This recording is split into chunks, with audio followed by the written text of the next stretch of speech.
el metabolismo de la glucosa, ¿no? A ver, la clase en sí era hoy día sobre el metabolismo de lo que es la glucosa y los cuerpos cetónicos, ¿ok? ¿Los cuerpos cetónicos tienen relación con la glucosa? Sí, tienen una relación importantísima, sobre todo con el metabolismo de la glucosa, como ustedes ven ahí, y como ustedes los encuentran en la parte inferior, de acá del lado derecho, ¿verdad? Bien, recordemos nosotros que básicamente, ¿ya?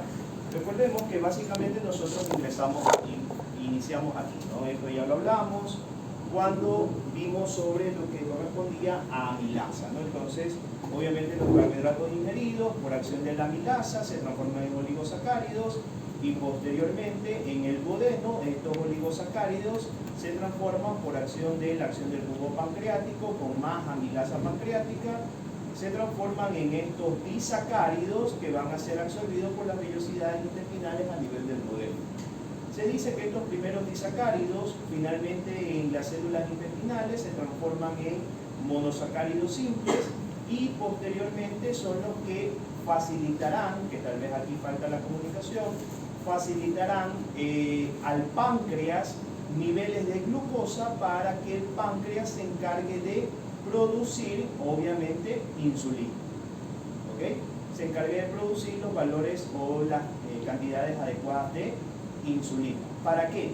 Para que obviamente en el siguiente paso que usted ve acá abajo de color azul, ya el páncreas esté listo con una cantidad determinada de insulina para que usted pueda absorber, o más que nada sus células musculares y sus células hepáticas puedan absorber las cantidades de glucosa en el plasma que se producirán o se liberarán después de la absorción en el yeyuno.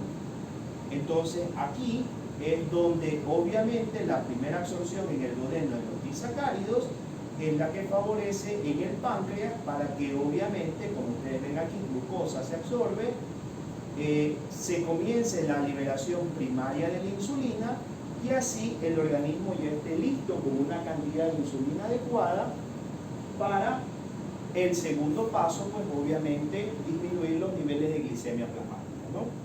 Entonces obviamente este bolo alimenticio continúa y como ustedes ven los disacáridos por acción de las disacaridasas transforman en monosacáridos o monoglúcidos simples finalmente en el yeyuno donde se da la absorción de los mismos, ¿no?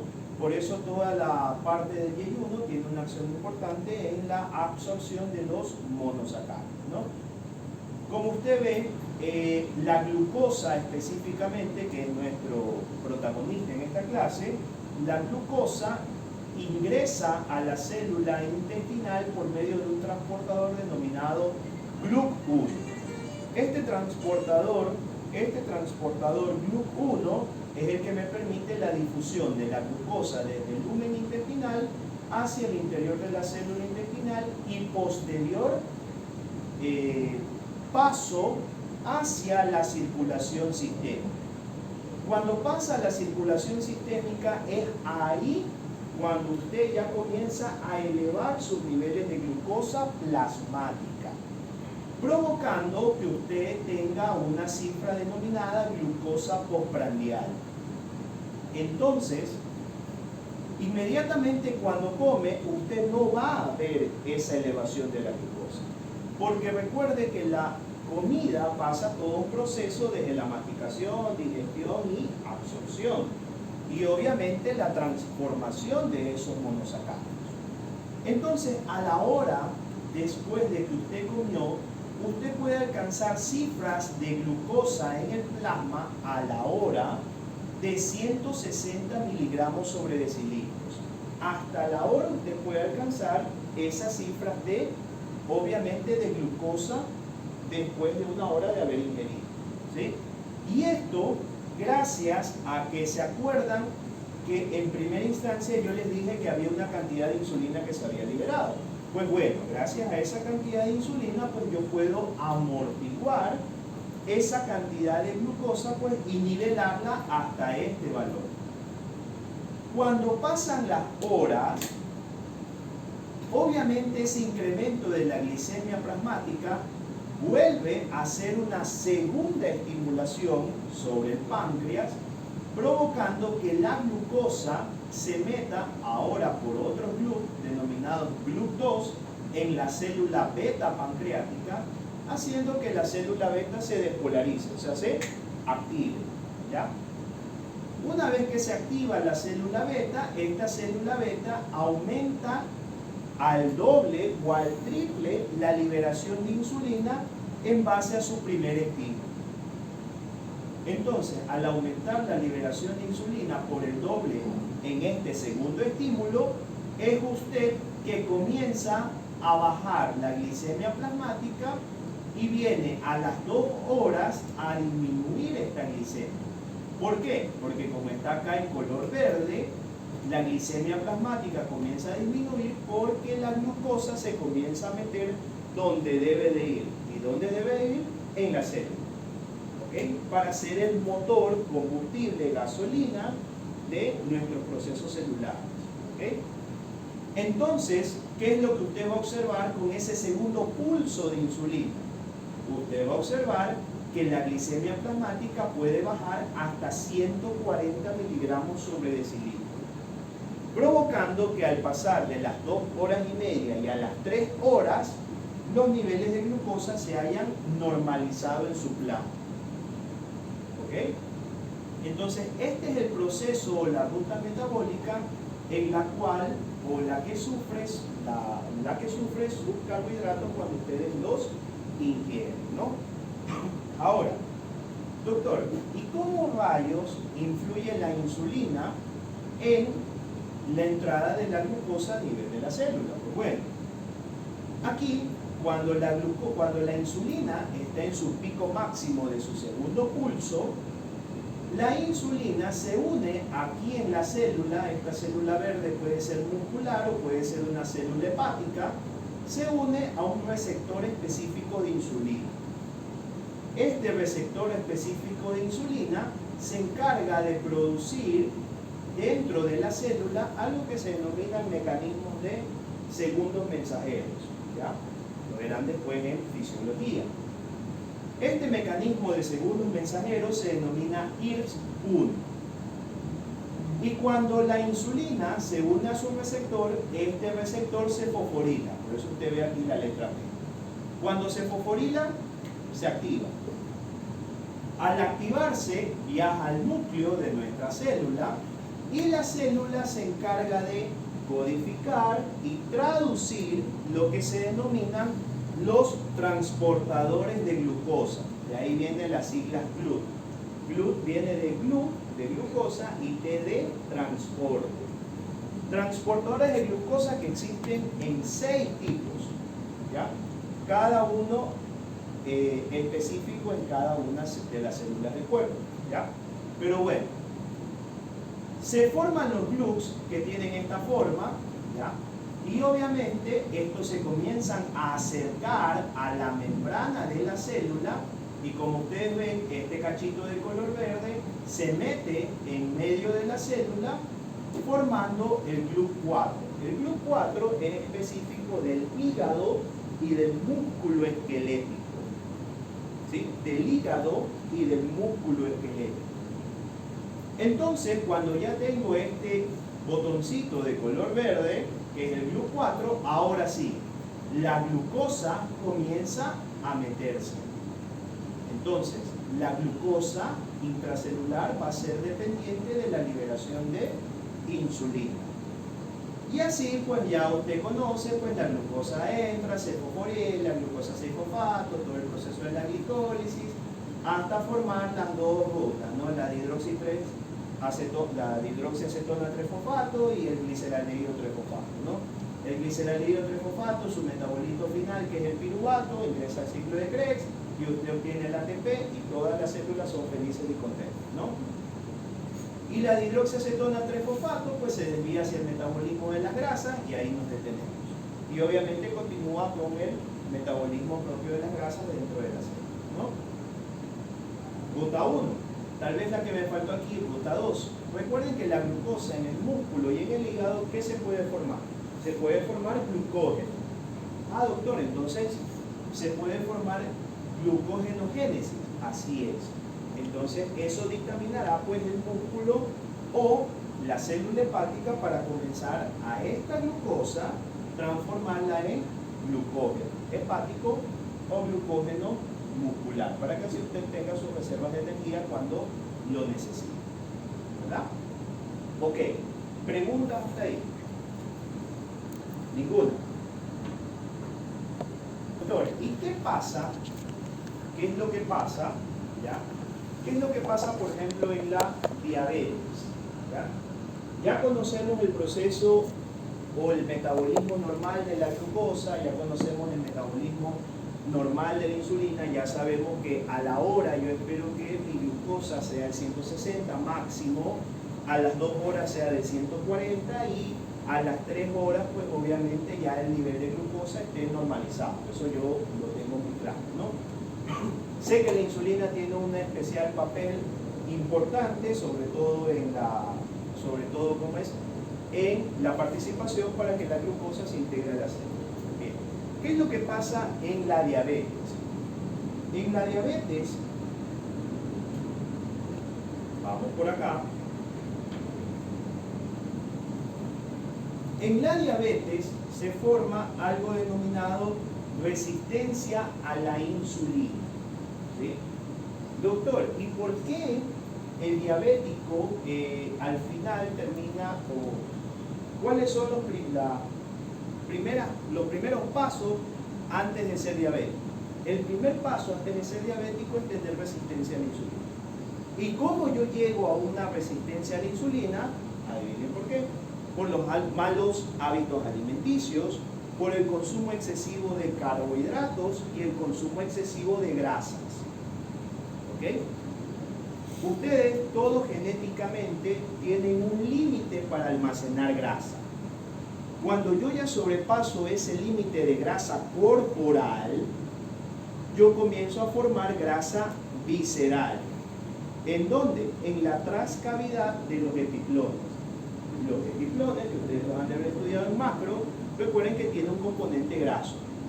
Y es ahí cuando ya acá afuera ya no tengo capacidad de almacenar tanta grasa corporal, entonces, porque mi genética me da así, por eso usted va a ver personas que comen y engordan hasta ahí nomás, y en cambio otros comen y se hacen acá, ¿verdad?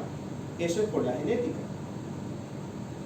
Cuando usted ya no puede almacenar grasa corporal, la grasa se comienza a almacenar en las vísceras, y ahí viene el alerta, el cuidado, ahí viene la gravedad del problema. Cuando las grasas se comienzan a almacenar en la célula, o sea, como grasa visceral, ahí viene un problema de que la grasa, como ya no tiene dónde almacenarse, se almacena ¿en dónde? En el músculo y en el hígado. ¿Ok? Y si usted se acuerda, esta vía de acá, miren, esta de aquí de la derecha, en este gráfico, ¿ya? En este gráfico es la vía que yo le expliqué, lo normalito. Ahí acoge la insulina, se une a su receptor, fosforila al IRBS y obviamente se produce el GLUT4, ¿verdad? Todos felices y contentos, no pasa nada, ¿no? Pero cuando usted tiene demasiada grasa, que es esta sigla que usted ve acá, LCA-CoA, esta grasa, como está metida dentro de las células, ¿ya? Y almacenada dentro de las células porque ya los adipocitos están full, esta grasa se transforma en otros metabolitos, haciendo que estos metabolitos interfieran en la fosforilación de este IRBS. ¿Sí ve acá? En la fosforilación de este IRBS. Y si usted es observador, se va a dar cuenta que la P que está en un extremo cambia de otro extremo. ¿Sí se dan cuenta? ¿Ya? Cuando cambia en el otro extremo, miren, ¿ves? Nanay, no hay producción de GLUT4. Y si no hay producción de GLUT4, ¿qué va a pasar? ¿La puerta de la célula estará abierta? No. Y ahí viene lo que se denomina resistencia a la insulina. Doctor, o sea que la grasa en la célula, solo por el fosfato, cambiarlo a otro aminoácido, ¿se hace un catástrofe? Sí, ahí está. Por eso, obviamente, los niveles de grasa deben de ser tolerables, y ya vamos a ver el martes, colesterol y triglicéridos, y lipasa, obviamente. Por eso los niveles deben de ser considerables en el ser humano. Porque si no pasaría esto, y miren lo que pasa. A esto es lo que se denomina resistencia a la insulina. ¿Y por qué viene el término de resistencia a la insulina? Porque la célula, obviamente, dentro de su metabolismo interno, se opone a la insulina. Entonces aquí, si ven, miren, ¿ven? No hay GLUT4. Aquí no hay comunicación. ¿Sí ven? No hay comunicación. ¿Y qué va a pasar con la glucosa? La glucosa comienza a quedarse en el plasma. ¿Sí? ¿Y qué pasa si la glucosa se queda en el plasma? Llegan las 2 horas y en vez de subir, en vez de bajar la glucosa, ¿qué va a pasar? Sube, llega a las 3 horas, se mantiene igual, pasan 4 horas, se mantiene igual y tengo hiperglicemia. ¿Ya? Así, jóvenes, se genera la diabetes. Eso es resistencia a la insulina, primer paso. Ahora, 2. ¿Qué hacen las grasas en mi célula pancreática?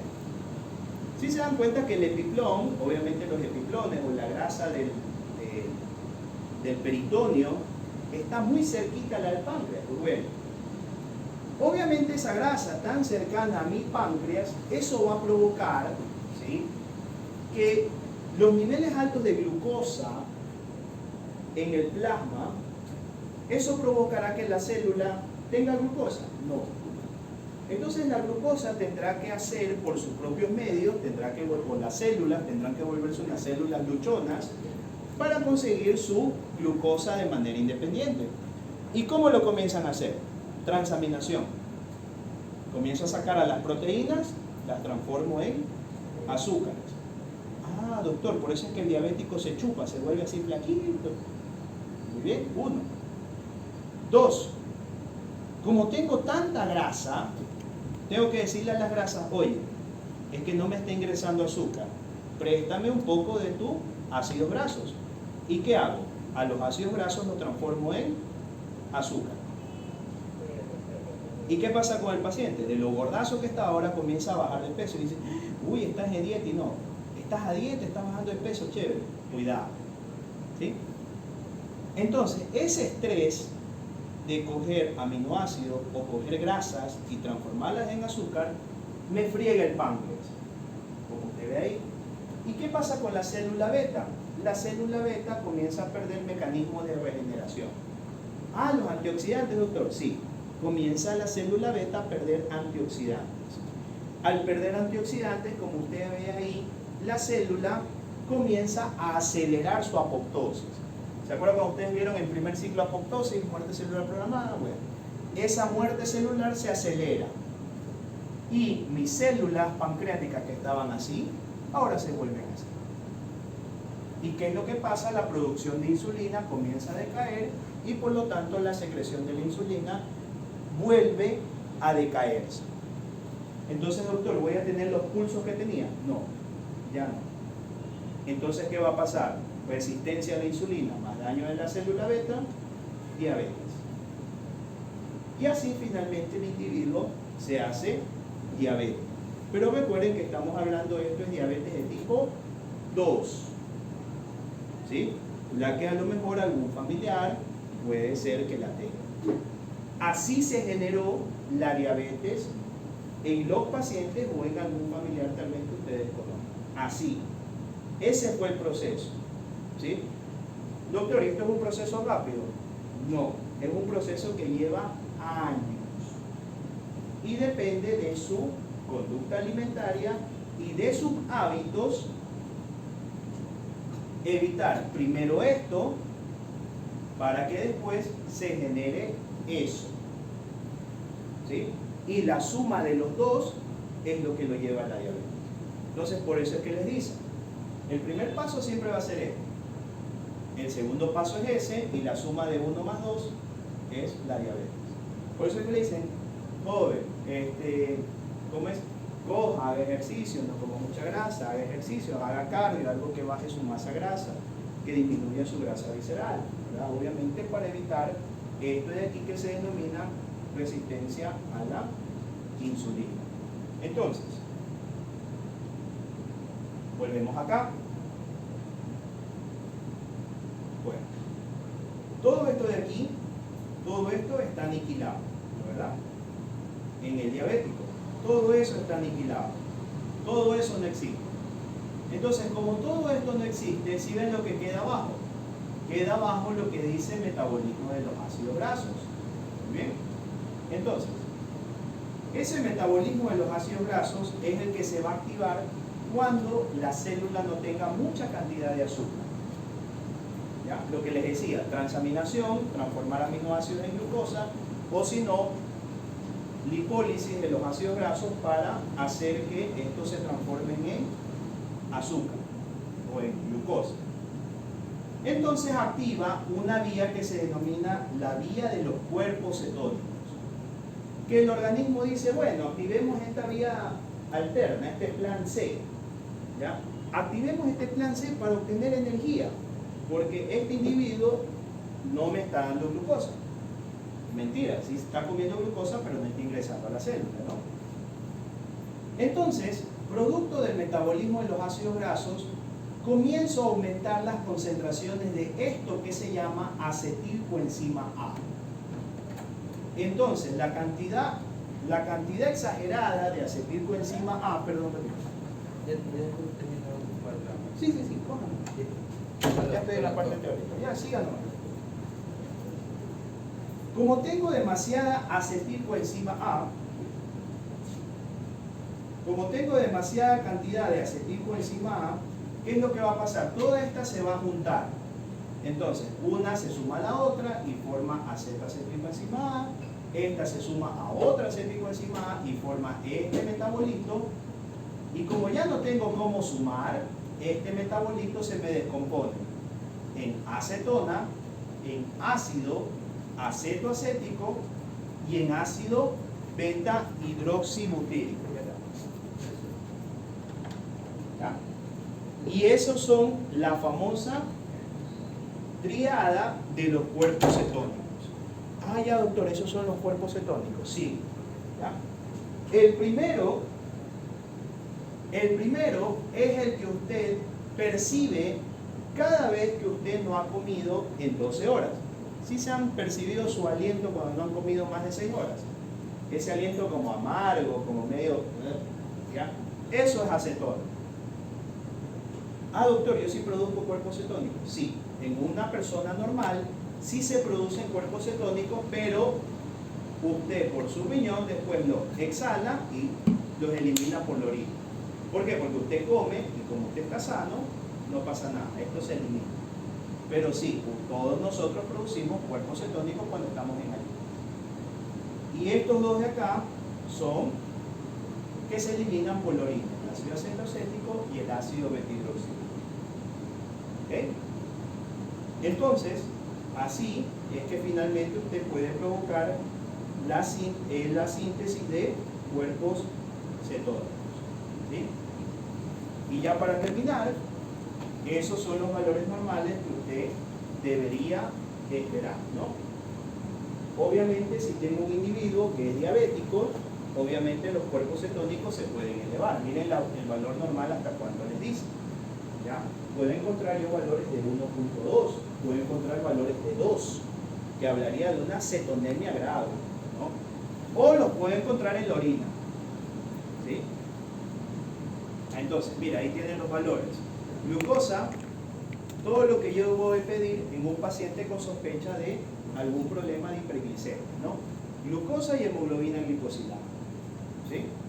Cuerpos cetónicos y bueno, el otro que es lactato sérico. ¿Cómo se forma el ácido láctico? Después del ejercicio. Eso, bien, exacto. Sí, se forma en el ejercicio, pero por la oxidación anaeróbica. Muy bien, excelente. Eso es lo que hace que al día siguiente después de ir al gimnasio te duela, ¿no? Sí. aumenta el dolor en el músculo. Ajá. Bien. Bueno, preguntas, hasta ahí. ¿Preguntas? Si se aumentan los cuerpos cetónicos, ¿es lo que causa la cetocidosis diabética? Sí, ¿Y qué valor tendrían los cuerpos cetónicos en unas de 2, 3 milimoles por litro. He encontrado pacientes hasta con 10.7. ¿Sí? 100 vivos? Sí. ¿Ya? Bueno, esas son obviamente las complicaciones que se pueden presentar, ¿no? Obviamente, cuando yo llamo cetoacidosis, cuando yo tengo cuerpos cetónicos positivos, ¿no? Y si no tengo cuerpos cetónicos positivos y estoy hiperglicémico, el nombre que está al lado, coma, hiperosmolar, hiperglicémico. ¿Ya? Esa es la diferencia. Si tengo cuerpos cetónicos es cetoacidosis, porque los cuerpos cetónicos son ácidos, que la verdad no es que se producen porque usted quiere, sino es porque la célula, en vista de que por su mal hábito alimenticio lo tiene que producir. ¿Para qué? Para obtener energía, porque si no, ¿cómo funciona la célula? ¿Ya? Entonces eso lo puede encontrar como complicación de los diabéticos. ¿Ok? Que es el cuadro de cómo, que es el que está por acá. No sé si le puedan tomar foto. ¿Ya? Esto es de la guía de la ADA del 2023. Eso es criterios para establecer diabetes, criterios para el diagnóstico de diabetes. Tómenle foto a ese cuadro. ¿Ya? De aquí que ahora ya se utiliza este término. Criterios para el diagnóstico de una prediabetes. Bien. Entonces, tómenle fotos, estudienlos. Igual se los voy a tomar, los dos, en la próxima lección, y los comentaremos después de la lección, ¿ya? Porque obviamente así es como usted diagnostica o usted dice, pues bueno, que este paciente tiene o no diabetes. ¿Ok?